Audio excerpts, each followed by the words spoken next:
हम एक्सपेक्ट करेंगे कि जहां जहां नुकसान हुआ है उस नुकसान का मुआयना करने के बाद जो रिलीफ, जो मुआवजा दिया जाना चाहिए वो मुआवजा मिलेगा।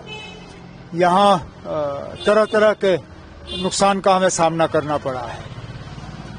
काफी हद तक जानी नुकसान, खासकर किश्तवाड़ और माता वैष्णो देवी में।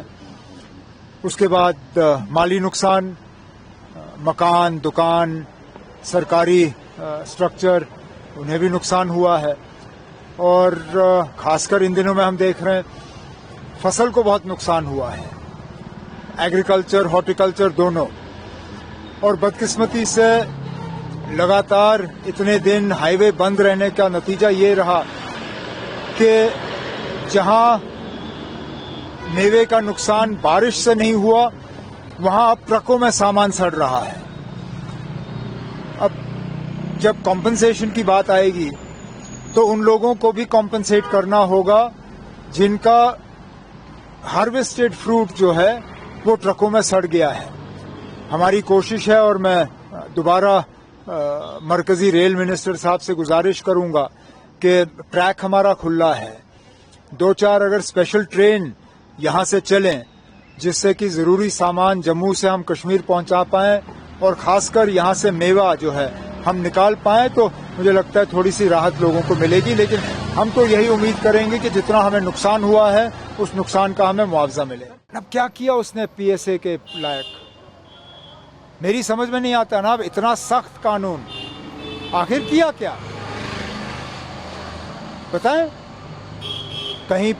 कहीं पे हालात बिगड़ गए, कहीं पे क्या पथराव हुआ, कहीं पे माहौल बिगड़ा।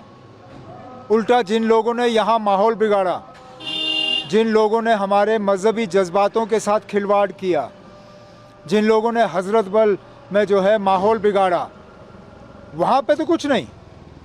बेगुनाह लोगों को यहाँ तंग किया जा रहा है, थानों में बुलाया जा रहा है, पूछताछ की जा रही है।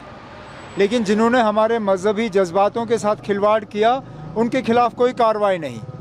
एमएलए साहब ने अगर कोई गलती की हो तो वो असेंबली में सुधारा जा सकता है, वो स्पीकर साहब की निगरानी में उसको जो है दुरुस्त किया जा सकता है। पीएसए जैसा कानून उसके खिलाफ नहीं लगाया जाना चाहिए था। इससे हमारी जो लोगों में जो जमहूरियत पे एतबार है वो एतबार कम होगा। 13 जुलाई को उन्होंने गलती की, कई सारे लीडरों को बंद किया। 14 जुलाई को उन्होंने गलती की, पुलिस से मुझे धक्के मरवाए। उसके बाद फिर ये एमएलए को पीएसए में बंद करना ये अच्छी बात नहीं है ना। अब ये हमारी जमहूरियत के लिए अच्छी बात नहीं है।